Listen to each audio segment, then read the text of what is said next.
The Mandela effect is where people remember history differently from what is reported or in history books. When you can find evidence of what you remember of history, some evidence is out there. This is called a residue of space-time. It's believed that the Mandela effect is not psychological. It is believed to be evidence of actual parallel time, parallel Earth realities in which human beings are moving between these realities. Because some people remember history a certain way and others do not, it means that it's not mass global time changing all at once. Now, this makes sense as far as physics is concerned, because physics would say that time is not a constant. So because time is not a constant, and it's fluidic in nature, as Einstein was talking about, time passes differently in different places, different spaces on the Earth, and at different accelerations through space. Time will pass at different rates. So it's not a constant. And because time is not a constant, this is why some pockets of the planet Earth will have people remembering Nelson Mandela dying in 1980 something rather than in 2013. Or the Berenstain Bears, the Berenstein Bears, things like that. It's all over YouTube if you look it up. And the theory in physics would be simply that because time is not a constant, how do we know this isn't just psychological? Well, because not everyone on the Earth, if everyone on the Earth remembered the same discrepancy in history, but the reality of some video or commercial or movie was different from what everyone else remembers, and it was everybody, then you would say it's a media rebranding, that they've rebranded the product or rebranded or edited something. But because it's not everybody at the simultaneously claiming to remember something differently than what is established as fact, and it's only a pocket of people, we're seeing the evidence, the footprints of space-time, and how time is, again, not a constant in physics. It's just not. And though the speed of light is the constant, time is fluidic. It's different in different places. And so human beings are passing through different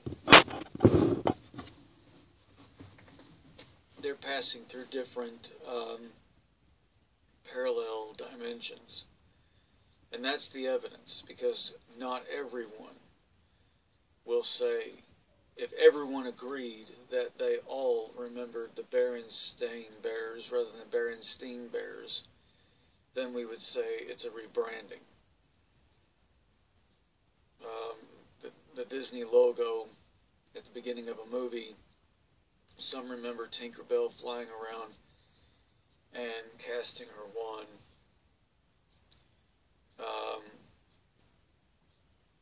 When now every logo doesn't have this. But not everybody remembers Tinkerbell doing this. So again, that's the evidence that it's not just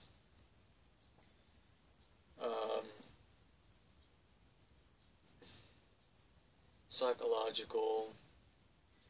So if everyone agreed that they remembered it differently, then the Mandela effect would be psychological, or rebranding, things like that. But only pockets say this of of humanity. So it then becomes evident that that's the evidence that proves physics is correct about time is not a constant, and it moves and passes at different rates around the Earth and indeed the universe and the galaxy. So if I look up into the night sky and see Alpha Centauri, it's 4 light years away. Well, the light hitting my eye from it is 4 years ago.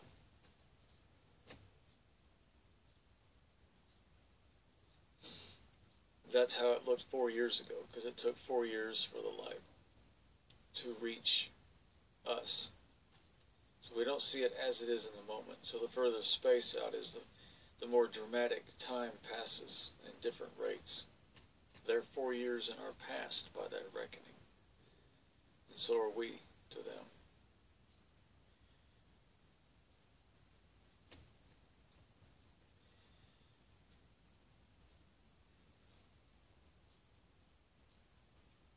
I remember events and details of my past, so much so I wrote 2 books. Benico of the Sassani and Annette Funicello, the unauthorized biography of Annette Funicello.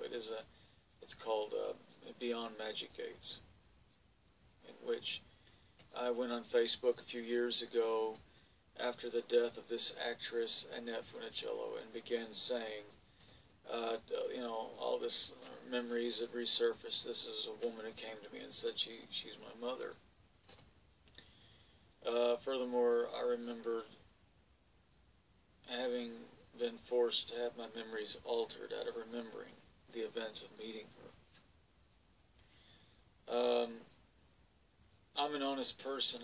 I'm not a delusional person. I'm not an insane or psychotic or schizophrenic person. So I will reveal everything that happened out of what I did when I went public like that. And then I sat down and wrote down everything I could remember of what she told me. I wrote it all down. And I made that book.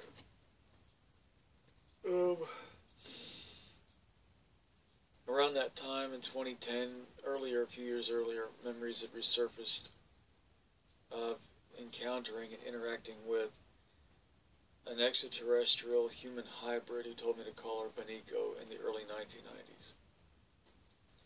It's very likely the events are connected.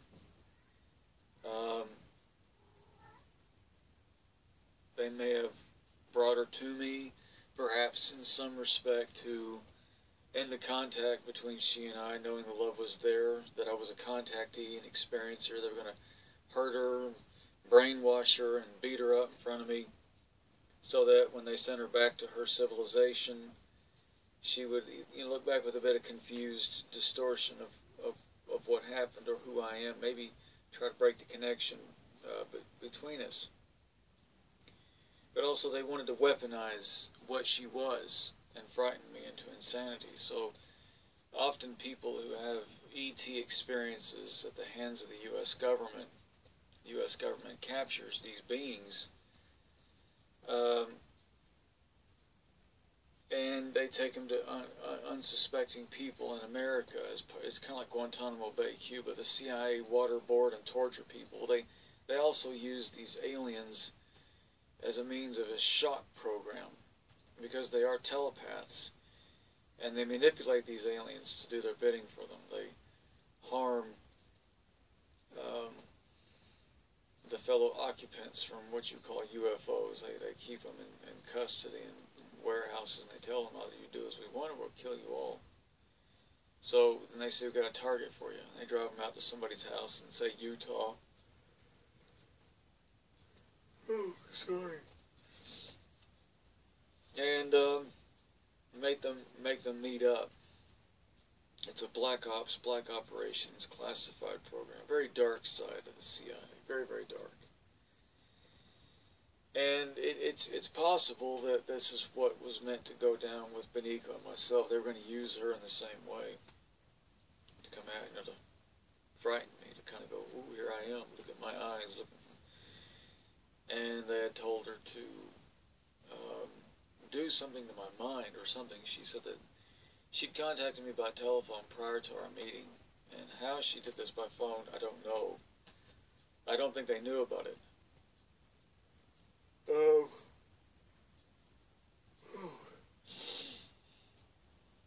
So she said, I won't be used as a weapon. They want me to do this and that with you. I won't do it. But she was a very sweet, compassionate, loving-hearted person.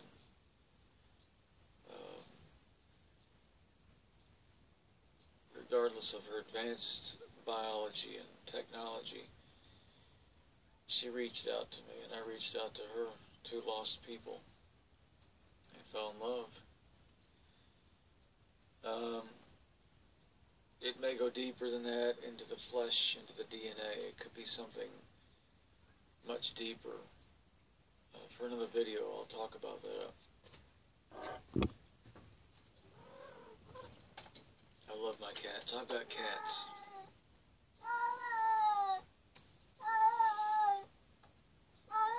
He just returned from being out for a week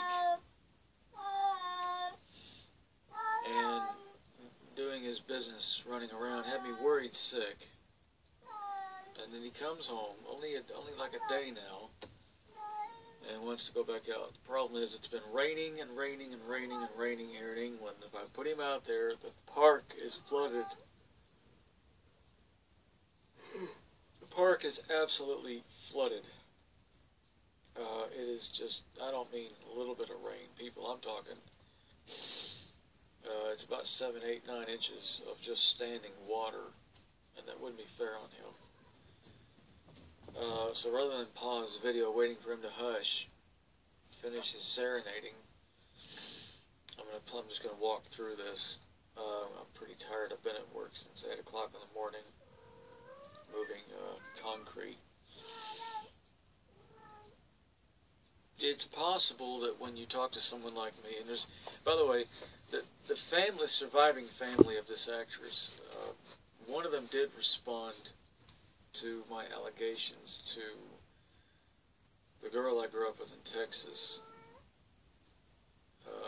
who is my sister, okay, and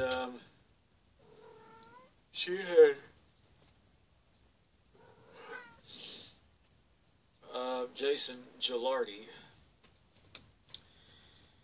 He is the confirmed son of Annette, and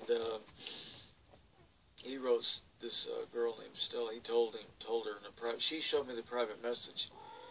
Apparently, he's like, I don't know what this Jason Moss is talking about, and I have concerns for my family's safety. I take that pretty seriously. And I was ready to face whatever authority or, whatever comeback or firestorm of legal crap I was going to get thrown at me by the family.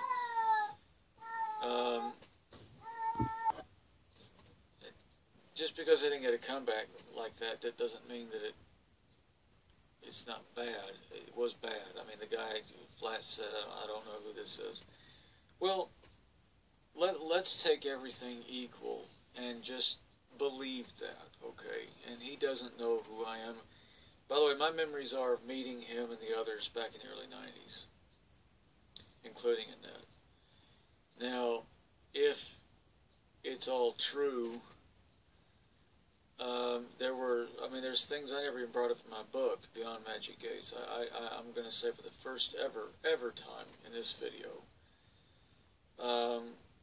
she had alleged, she just said she was a Catholic and wanted to tell the truth because she was dying of multiple sclerosis. And it was made clear to her she was never going to be able to bring me back to California. Apparently in her first marriage to Jack Gilardi Sr., she claimed he was abusive with her and beat her up. It was her allegation that she had an affair with actor Roy Scheider. And that apparently Roy Scheider could have been my father. And furthermore, her her friend, Shelley Fabre, upon hearing that she had told me this, reached out to Roy, and then I got a phone call from a man claiming to be, in fact, Roy Scheider. It didn't exactly go down pearly, white, great, and wonderful. He was quite angry with Annette. Roy apparently had connections in the mafia, and he wanted to kill her. He didn't know I existed. He didn't know. I was 20 years old. He didn't think it was funny. He didn't think it was cute. She'd known. She'd made various allegations that apparently alleging that, again, it's all an allegation that she's my mother. You don't have to believe it. Any of this. It could be just nothing. I mean, she alleged that when her first husband, Jack, found out, and by the way, Jack was Roy Scheider's talent agent's manager when he was filming the movie The French Connection with Gene Hackman in 1971. That's when apparently Annette and Roy began dating, because she said Jack was abusive. Well, apparently she went on to say, and she alleges, okay, that he was abusive. I don't know that. I have nothing against the man. And she went on to say that when Jack found out that she was pregnant with Roy's kid, he punched her. He split her face open, apparently. It became a very delirium, half-remembered, blurry passage brought up in her own biography about how she got the cut on her face. Apparently, she alleges, though she didn't say it directly, that Jack said, "I'm not going to raise Roy's kid. He's going to look a bit half-caste. He's not going to be full Italian. People are going to ask questions." So she went on to say that I was taken from the family, switched at birth with a family with a baby in Texas, and buried in the system illegally, using the power of the CIA to do that.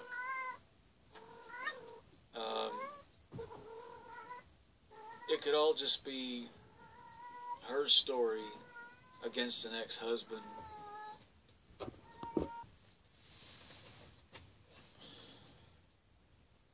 But we're talking about the Mandela effect and alternate realities. And so at the end of the movie, Back to the Future, Marty McFly returns to 1985. His family would think him insanely crazy if he started insisting that his father was a wimp and that Biff was the big bully. And all their lives they grew up, they had no memory of that. For them, their father knocked Biff out in high school and he's the hero. Ran for class president, this kind of thing. So Marty comes from another reality, another parallel reality where things were different. So I began to say these things and talk about this, and privately and openly. Annette said she's my mom, and I remember meeting her. Nobody corroborated what I was talking about, not one person. In fact, you could say almost officially, coming straight from Jason Gilardi, the official son of Annette Funicello, that in fact they don't know what I'm talking about, that I've never met them, that I've never met her. They're quite concerned for their safety. It's something I've dropped, and I really don't want to go on about it anymore. There's nothing more to say about it. This is a tell-all video for just because I don't really care. I don't care that I'm going to say this because it doesn't mean anything. It will go nowhere, and it doesn't mean anything. It's not the focus of my life anymore, okay? I don't care. You're my mom, great. Or not. It doesn't make any difference. Roy is my dad, Annette's my mom. It doesn't make any difference. I don't care. I don't care. I'm going to be flat rude about it. I honestly don't care. It doesn't mean any. What does it mean to me? I mean, it's a memory of meeting her. But it could be that I know it because could be that I know it because I come from an alternate reality. There's been a lot of discussion and talk the CIA has time travel technology, or it could have been alien intervention. We are talking about contact with an extraterrestrial human hybrid girl in the early 90s and subsequent experiences with them and her since. When you instigate that into the equation, you get, it's kind of like all bets off, anything goes. Okay, it could be in quantum physics. You get, there are no right or wrong answers. It could be all answers are correct. The Gilardi's have no idea who I am. They will never corroborate or validate this because they simply just don't know what I'm talking about. The surviving family of inept funicellos I'm talking about.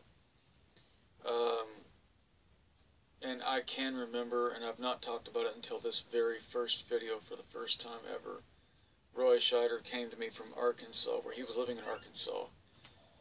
He drove a blue truck and he visited me on a few occasions. And he had come out and he had visited me.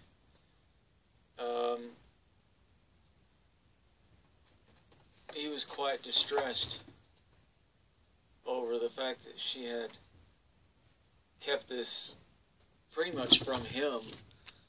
I can't say that it was like the best meeting. He was a very agitated man and hurting. He was hurting a lot.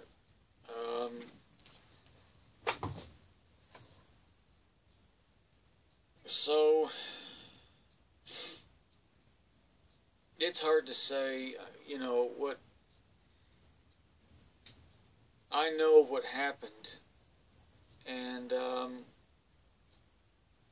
so I'm right enough to fill up a whole book and even, you know, say these things in videos. And I think they're right too. They don't know who I am. And because no one will ever corroborate this, it then becomes possible that this is a Mandela effect going on here in space-time. I'm from another reality. I've dropped in from another parallel Earth. It's very, very possible. Connected to the Sasani, the extraterrestrial human hybrids calling themselves the Sasani. I realize that there have been channelings from Bashar through a man named Derilenko that has said that they've all ascended to a higher plane. They're now called the Eshakani Sasani. It's like a graduation school to something higher.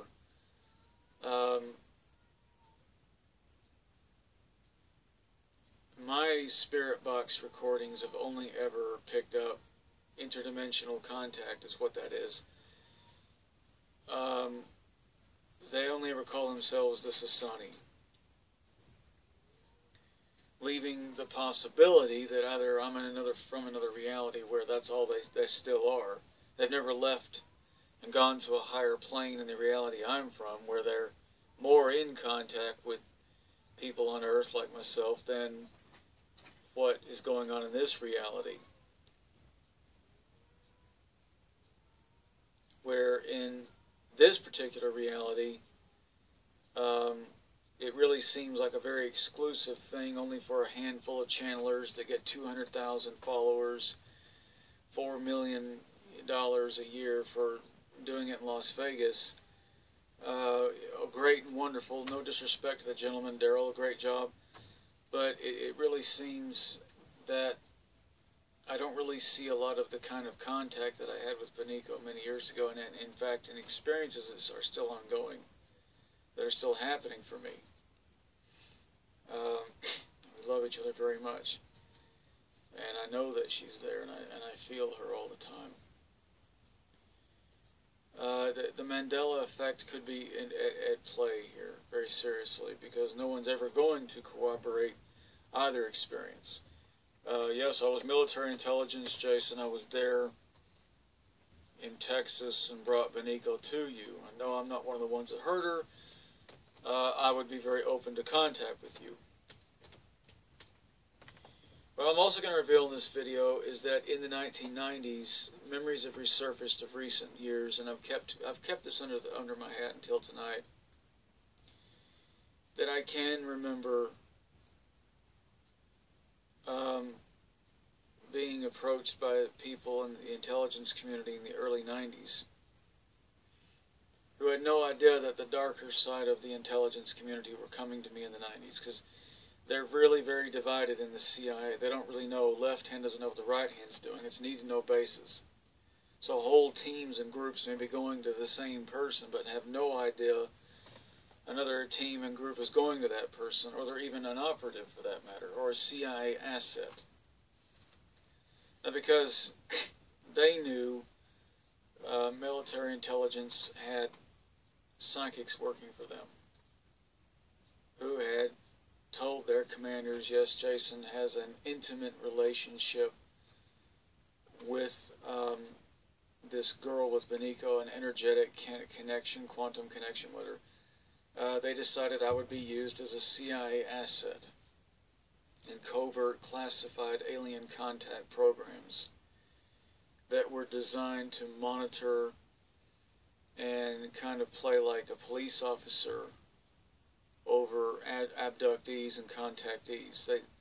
The team never went around harassing and harming people, but would show up and get people to fill out little, reports of their experiences with reptilian beings from other dimensions or alien abduction experiences.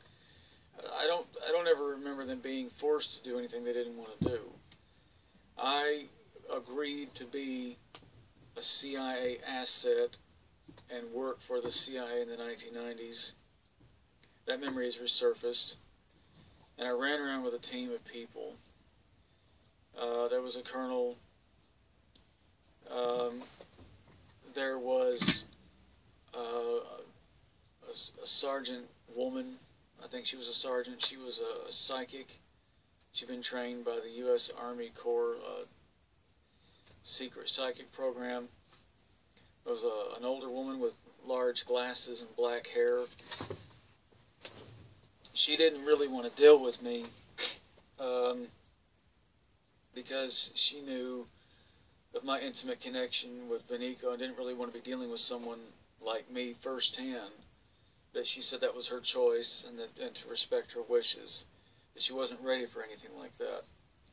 She was a scientist. There was a man who was a scientist. He was a doctor. There was an engineer. There was a man who had dark skin, pointy ears, and they were calling him a Talsician. And that he is the race that the Vulcans in Star Trek are based on.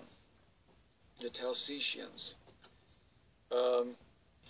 This is the big secret. This is why I can know so much about the inner workings of the CIA, because over the last 7 years this memory has resurfaced. That in fact I worked for them. I don't remember being on a payroll. I might have been on a payroll. I don't believe I've signed any non-disclosure agreement, so I'm not breaking any law, because they have a technology to alter your memory. Because they're going to be altering my memory so I don't remember being an employee, there wasn't a need to sign non-disclosure agreements. But I remember signing paperwork, I have to say that. Now, my motive for joining or being a part of the team was simply because they told me that they kind of held the keys to my contact with Beniko, that if you join us and hang out with us, you're going to get first-hand contact with her again. You're going to get to see her again, this kind of thing.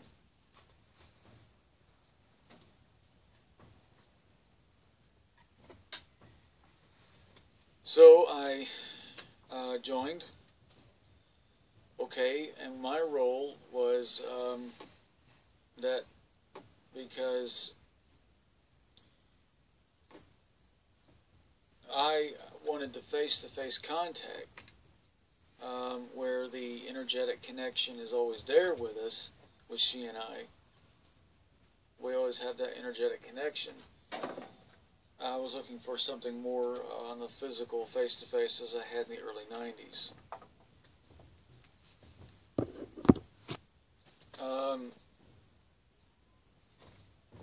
I had believed that was going to happen.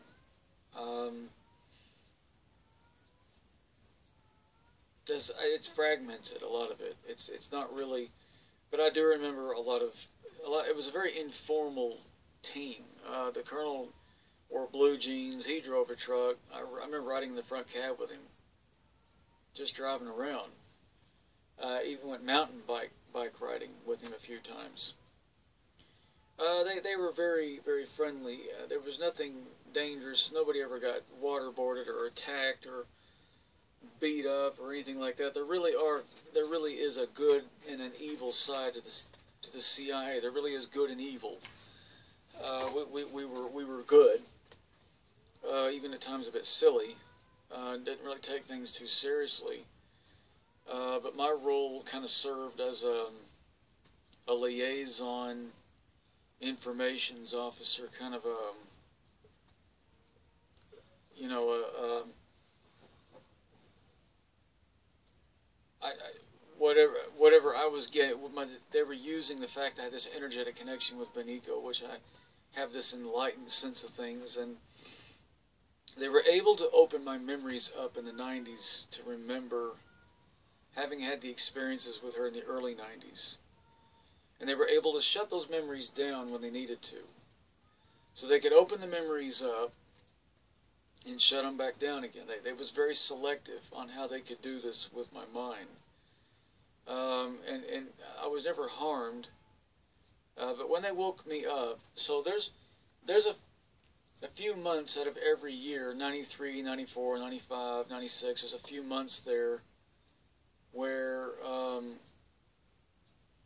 you could add up to about a year or so of some missing time, where they were able to say, well, they would get me, and when I remembered what had happened, and then they were telling me who they were, I then agreed to go off with them. And we frequently visited Carswell Air Force Base in Fort Worth, Texas, where there were staff members with ongoing alien abduction experiences or contact experiences, things like that.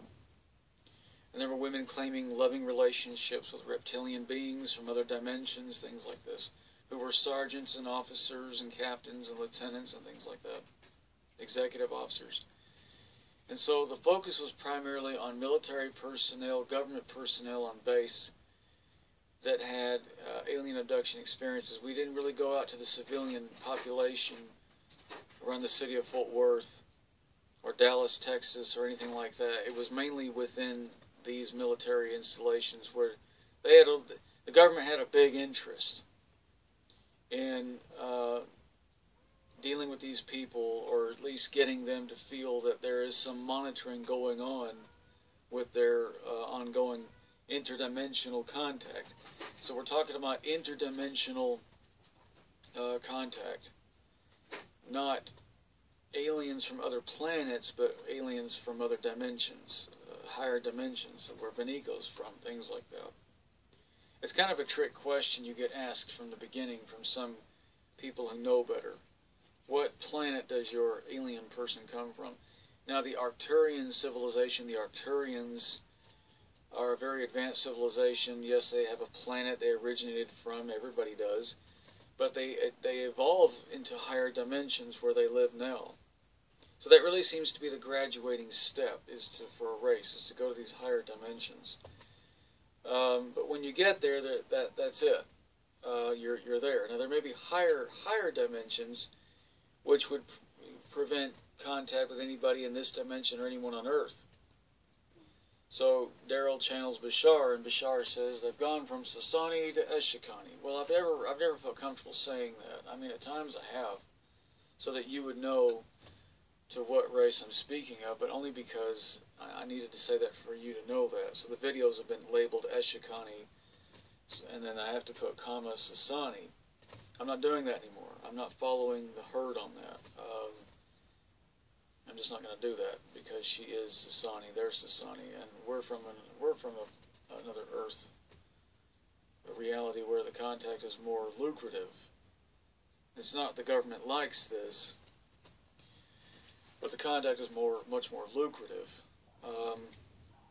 I've had to come to that determination kind of on my own because Benico doesn't always reveal everything to me, and there's a reason for that. Having to do with it's better to learn it for yourself, and there's no hurry. There's no hurry. And once I get it all on my own, then she kind of coaches me along psychically and says, yeah, that's right, you got it.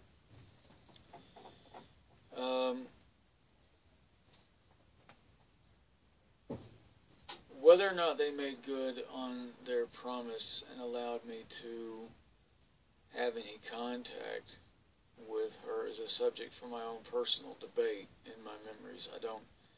I can't say yes or no to that just yet.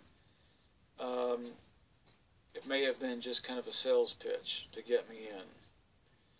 But the team I was running with, there wasn't anything at all negative or bad or anything horrible at all about these people. It was quite fun to be on the inside. It was quite exciting to have it all, to sit there and have it all, to know it all, to get it all, and be completely validated to everything you know. Talking face to face with an Air Force colonel, face to face with an Army sergeant who's from the psychics, the Army psychic classified program. To be speaking to these people, who know what you're talking about and are completely aware of your experience and are saying to you, yes, this happened, but not giving you the evidence to take off and say, okay. But they felt pretty safe about the fact they could open and close memory engrams within a person so that they can awaken something within you. Oh, you, hello, I remember. It's been a few years now. Why haven't I, and then close it down when they wanted to, and then send you back into your ordinary life. It prevents paperwork and payment and payrolls, insurance issues.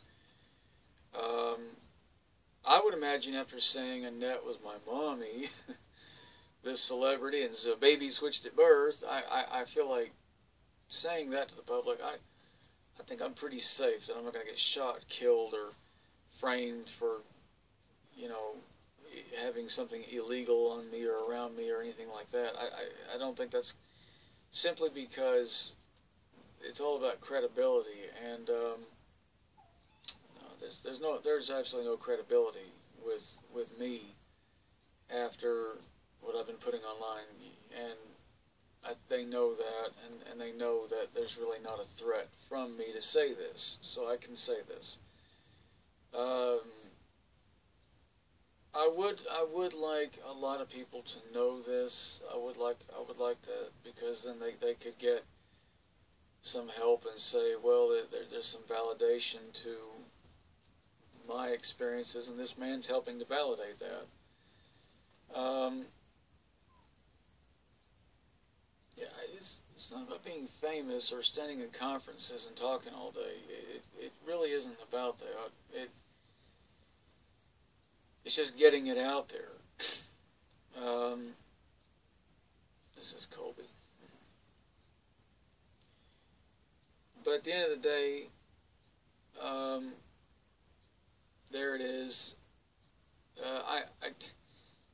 I'm not saying those people were my parents. I'm saying that a woman alleged that, and a man came to Texas to meet me. Doesn't mean that he believed he was my father, but it was the actor from the movies Jaws and all that. It was him. But I never did a DNA test with him. She said she did a DNA. I gave her some of my hair when we met a few years earlier. She came to Texas with her friend Shelly. She left with a clipping of my hair.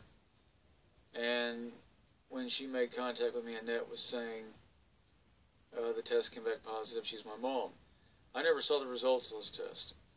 I can't say she is. That's a lot of allegation from her part, but then I'm telling you this is an allegation from mine. So it's extremely hearsay, and though I know these events happen, I can remember people at the time being aware of this stuff happening that lived with me and around me in Texas.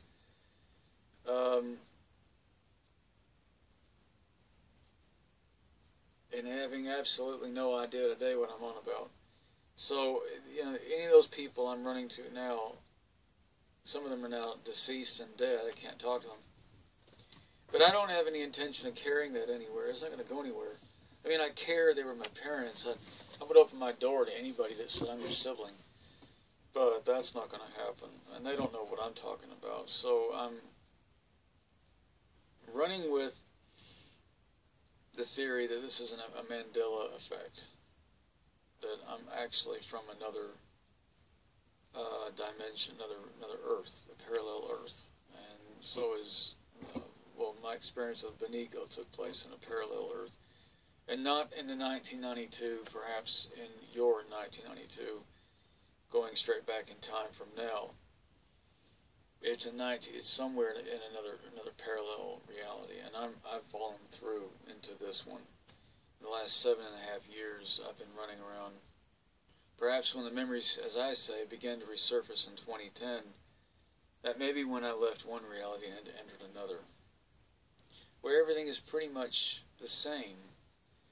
My first wife had left me a few years earlier.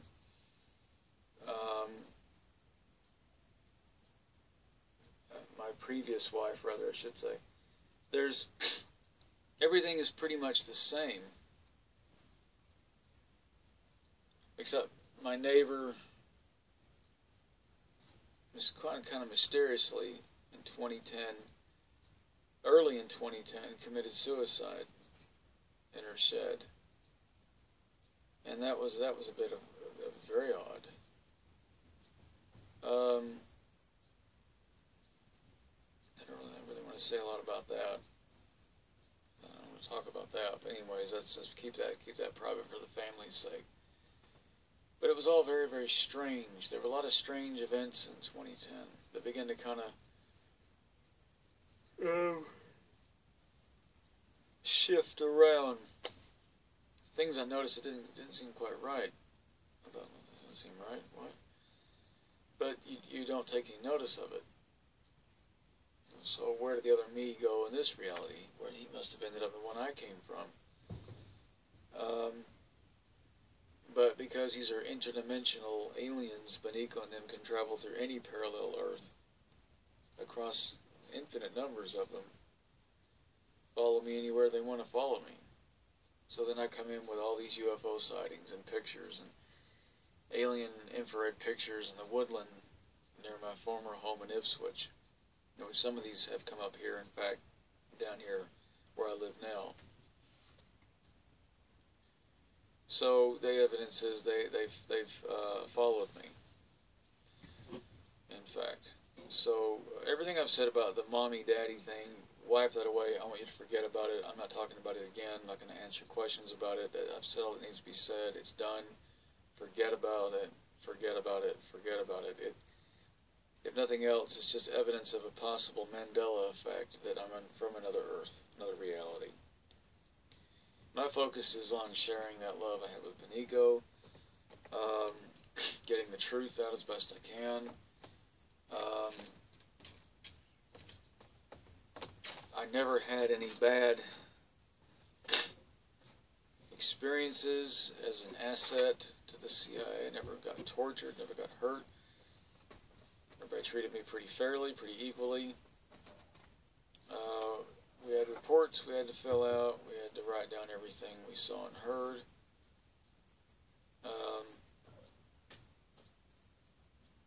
We were never there to spread disinformation or fear or harm anyone. It was like keeping a track, a monitor, of giving these people some sense of a control, that they weren't being left alone on this with their experiences. That's all well and good. Thank you for watching this video. You don't have to digest any of this. You don't have to take any of this in or on board. It doesn't mean anything. It is what it is. It was, thank you for watching.